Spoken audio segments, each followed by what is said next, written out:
If you stand at the intersection of Las Vegas Boulevard and Tropicana Avenue, almost everything your eyes can see belongs to a single company. To your left rises the green glass fortress of MGM Grand, holding 5,000 rooms. Across the street sits New York, New York, the Black Pyramid of Luxor, and the Towers of Excalibur.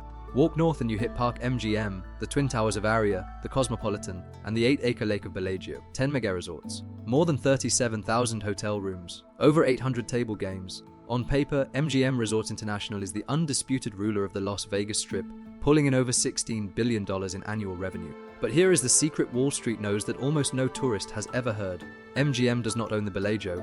They do not own MGM Grand, Aria, Mandalay Bay, or the Cosmopolitan. In fact, the largest casino empire on the Strip does not own the dirt under almost any of its buildings. They sold it all. And to understand why the biggest casino company in American history voluntarily turned itself into a tenant paying over $2 billion a year in rent, you have to understand the master gambler who built it and the Wall Street machine that took it apart.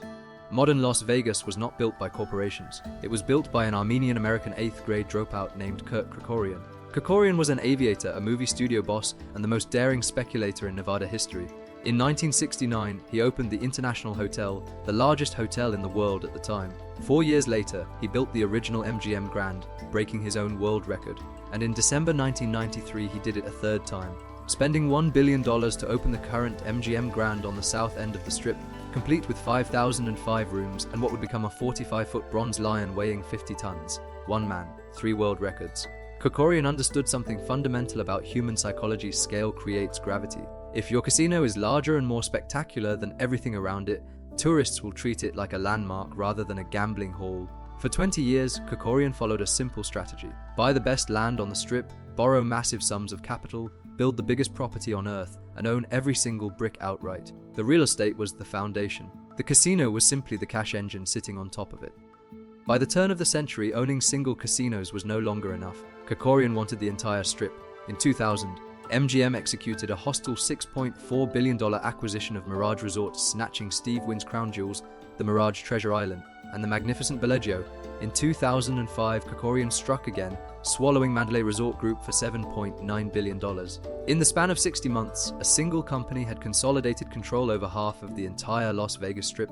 They owned the luxury tier at Bellagio, the convention powerhouse at Mandalay Bay, and the mass market volume at Excalibur and Luxor. Cash flow was staggering, the stock was soaring, and the executive suite believed their dominance was permanent. But holding $14 billion in physical properties created a dangerous financial trap. Every property required endless maintenance, property taxes, and massive capital reinvestment. And just as MGM prepared to construct its most ambitious project in history, the global economy drove straight off a cliff. In late 2006, MGM broke ground on CityCenter, an 85-foot deep excavation across 76 acres on the Central Strip. It was the largest privately funded construction project in American history, carrying a price tag of $9.2 billion. 6 soaring glass towers and 4,000 hotel rooms designed to redefine luxury. Then came September 2008. Lehman Brothers collapsed. Tourism to Las Vegas vaporized overnight. Construction loans froze. In March 2009, with CityCenter only 80% completed, the contractor sued Dubai World, threatened default, and MGM hovered less than 72 hours away from Chapter 11 bankruptcy. The company survived only through emergency debt restructuring. CityCenter eventually opened, but the near-death experience shattered MGM's corporate philosophy forever. The board decided that owning billions of dollars in concrete and steel during a downturn was a suicide pact. The buildings were too heavy. The real estate had to go. What followed between 2019 and 2022 was the most radical corporate transformation in gaming history. Wall Street private equity firms approached MGM with a seductive proposition called the sale-leaseback. Sell the physical buildings and the dirt beneath them for billions of dollars in cold cash. Use that cash to pay down debt, buy back stock, and fund digital expansion. In exchange, MGM would sign 30-year triple net leases, agreeing to operate the casinos while paying guaranteed annual rent checks that increase every single year. The speed of the liquidation was breathtaking. In October 2019, MGM sold the real estate of Bellagio to Blackstone for $4.25 billion. In 2021, they sold Aria and Vdara to Blackstone for $3.89 billion. Next came MGM Grand and Mandalay Bay, sold to VICI Properties. Within 3 short years, MGM unlocked over $17 billion in cash by selling the crown jewels of Las Vegas. Here is the critical turning point that almost every financial analyst ignores. On Wall Street spreadsheets, going asset light looked like financial genius. The stock surged, debt ratios dropped, and executive bonuses hit record highs. But in the physical reality of the casino business, MGM had quietly traded a manageable debt burden for an unbreakable permanent obligation. The rent never stops. Whether the economy is booming or the strip is empty, the landlord demands payment on the first of every month.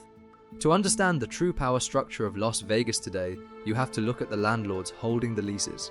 The biggest winner of MGM's real estate fire sale was not a casino operator at all. It was ICA Properties, a real estate trust spun out of the Caesars bankruptcy, alongside Blackstone, the most powerful asset manager in the world. Today, VICI and Blackstone own the land beneath almost every iconic building on the Strip. MGM pays more than $2 billion every year in triple net rent obligations. Under the terms of a triple net lease, MGM is still responsible for every single dollar of maintenance, insurance, room renovations, and gaming taxes. If a roof leaks at Mandalay Bay, MGM pays for it. If the Bellagio fountains need overhaul, MGM writes the check. The landlords take pure profit off the top with zero operational risk, while MGM absorbs every single shock from inflation, labor strikes, and consumer slowdowns. This brings us to the exact reason why visiting Las Vegas feels so dramatically different today than it did a decade ago. When a casino operator must generate over $2 billion every year just to pay rent before making a single dollar of corporate profit, guest extraction becomes an operational necessity. The mathematical pressure is unrelenting. Parking, which was free on the Strip for 60 years, was monetized across all MGM properties, climbing up to $35 per day. Resort fees rose relentlessly, now adding $45 to $55 per night onto room rates. Drink prices at basic casino bars climbed past $20, table minimums were raised, and traditional 3 to 2 blackjack payouts were systematically replaced with 6 to 5 odds, quietly increasing the house edge by 400%. MGM did not raise prices because they became greedy. They raised prices because their corporate landlords gave them no other choice. With its Las Vegas real estate converted into rental contracts, MGM is using its mountain of liquidity to place enormous bets far beyond Nevada. In Macau, MGM China operates 2 massive properties that generate billions in high-margin revenue. In Osaka, Japan, MGM is currently constructing a $10 billion integrated resort development on Umeshima Island, aiming to capture the first casino monopoly in the world's third-largest economy. And online, BetMGM has evolved into a multi-billion-dollar digital gaming juggernaut across North America. The long-term strategy is clear: transition from a traditional brick-and-mortar hotel owner into an international entertainment powerhouse. But the domestic foundation still rests on the Las Vegas Strip. If visitor volume drops or consumer spending contracts, those enormous fixed rent checks do not shrink by a single cent. MGM has bet its entire future on the premise that Las Vegas will never stop growing. Kirk Kerkorian built an empire of concrete, steel, and permanent ownership. Today, the company bearing his lion logo operates 37,000 hotel rooms on borrowed dirt. It is the most profitable casino operator in American history, sitting on top of the largest rental obligation the hospitality industry has ever seen. The next time you walk through the doors of the Bellagio or look up at the bronze lion guarding MGM Grand, remember that the true house in Las Vegas is no longer the casino. The true house is the Wall Street landlord collecting the rent. If you want to understand the real economics behind Las Vegas that the brochures never show you, subscribe to Vegas Uncovered. And if you want to see how Wall Street destroyed the other giant of the Strip, watch our full breakdown of the $17 billion Caesars takeover on the screen right now. The Strip tells one story, we tell the other one.